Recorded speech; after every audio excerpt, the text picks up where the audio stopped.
saya akan bicara isu Jakarta. Dan saya tidak segan-segan menyatakan kalau PSI Jakarta memang posisinya sebagai partai oposisi.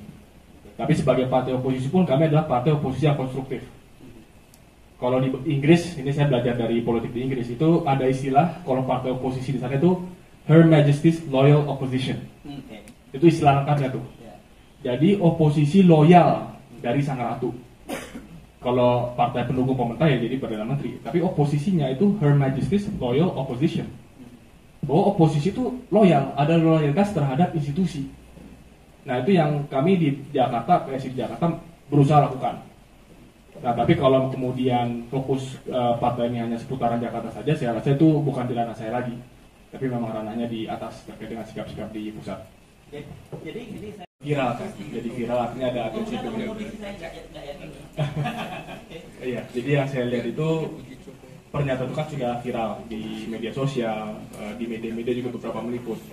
Dan saya merasa kalau hal ini tidak kita tegur secara terbuka, bahkan bisa jadi digoreng oleh pihak tertentu, itu nanti dampaknya jadi negatif untuk bangsa kita jangka panjang.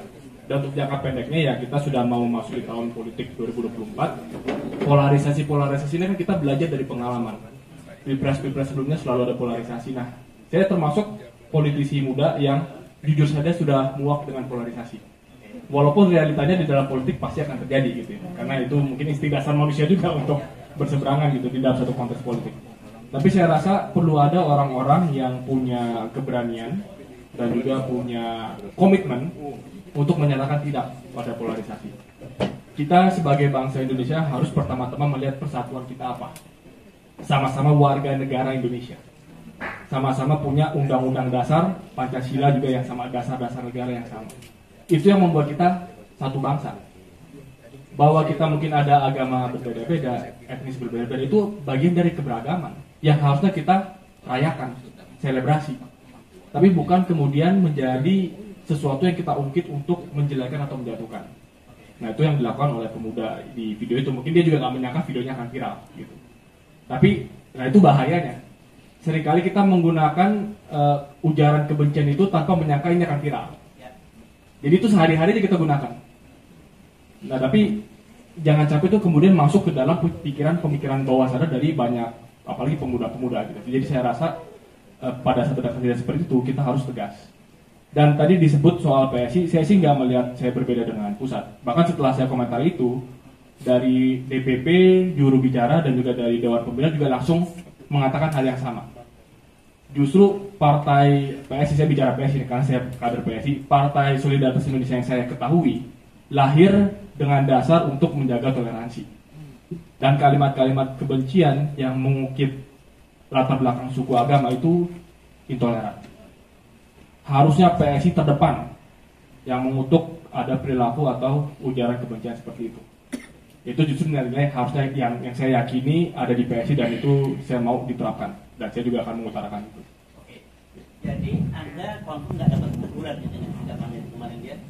Oh justru dari pusat malah juga mengiyakan, mengatakan kalimat yang sama juga. Kan tapi yang menarik begini, kemudian ketua fraksi di itu penting sekali ada di Batam dan saya mungkin kaitkan dengan acara U20 karena kebetulan saya juga co-chair dari acara U20 itu.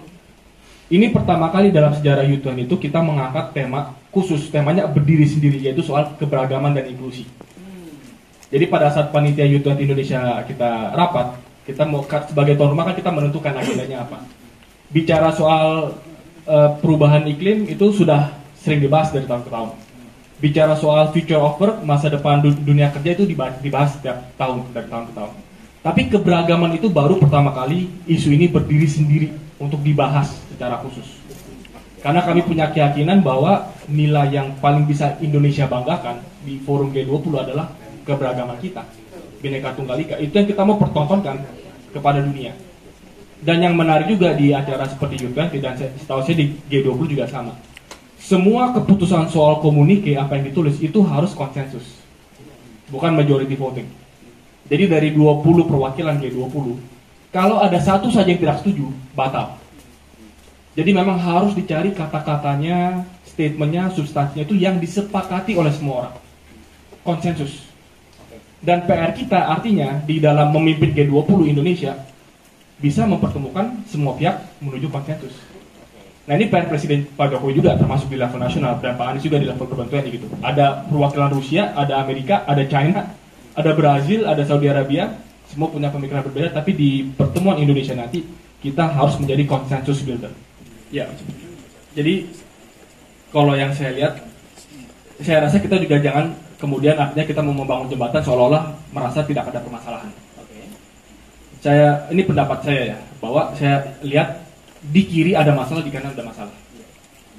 Dan seringkali istilahnya jadi strawman kan, strawman fallacy ya kalau di logika gitu kan. Logikanya ya. Jadi yang kiri melihat dari kanan itu kita cari yang paling ekstrim, kemudian mencap seluruh yang di kanan itu, lu kan ini kan. Strawman fallacy-nya di sana. Jadi kita anggap aja semuanya itu yang ekstrim gitu. Carilah titik perlemahnya, kita anggap semuanya seperti itu gitu. Dan kanan ke kiri juga seperti itu. Jadi kita perlu, ya saya rasa memang perlu ada keterbukaan bahwa dari yang kiri ini memang ada concern. Mungkin kalau dari sisi kiri ini kan concern soal radikalisme. Dari kalau sisi kanan ya mungkin karena saya dari kiri mungkin agak lebih susah membayangkan. Dari kanan pasti juga ada concern terkait dengan sisi kiri. Mungkin sekarang ini terlalu banyak memegang kekuasaan, ada kesemena-menaan gitu. Itu kan juga concern yang saya rasa ada validitasnya. Kemudian ada juga persepsi bahwa narasi-narasi tertentu radikalisme digunakan sebagai alat untuk menjustifikasi korupsi, menjustifikasi pelemahan institusi seperti KPK gitu. Dan ya, mungkin ya saya rasa ada istilah juga kadrunisasi. Apapun masalah masalah bangsa dicap aja kadrun. Habis beres sudah selesai gitu. Nah ini saya rasa juga tidak sehat. Jadi bahwa ada permasalahan dasar yang memang kita harus selesaikan, baik itu di kiri, kanan, tengah, itu pasti. Tapi jangan itu kemudian dijadikan dasar, alasan untuk mencap, mengelompokkan sebagian masyarakat Indonesia, kemudian memunculkan tembok-tembok pemecah belah. Kalau saya lihat dari WhatsApp grupnya itu, konspirasi teori kan pasti ada lah, kiri kanan itu ada. Kalau konspirasi teori yang di-share di grup-grup yang saya juga ada di dalamnya itu memang lumayan mengerikan sih ancaman dari radikalisme ini. Dan mereka percaya itu ya? Mereka sangat percaya itu. Okay. Nah ini juga jadi menarik gitu kan. Ya. Dan ini kan jadi suatu hal yang kayak karena kita nggak pernah ketemu, persepsi kita tuh macam-macam soal yang dari di sana itu. Tapi begitu kita duduk nih, misalkan saya dengan TGUP, oh ternyata ganteng juga ya gitu. Ternyata ramah gitu.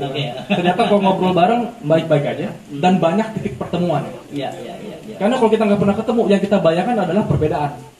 Tapi pada saat kita bertemu sama-sama orang Indonesia, sama-sama cinta Republik ini, sama-sama mau Indonesia punya standing yang dihormati di dunia, punya peran menjaga perdamaian dunia, sama-sama peduli terhadap kesenjangan ekonomi. Kalau kita bicara itu, mau kiri mau kanan peduli gak peduli pasti masalah kesenjangan ekonomi, masalah kesenjangan pembangunan.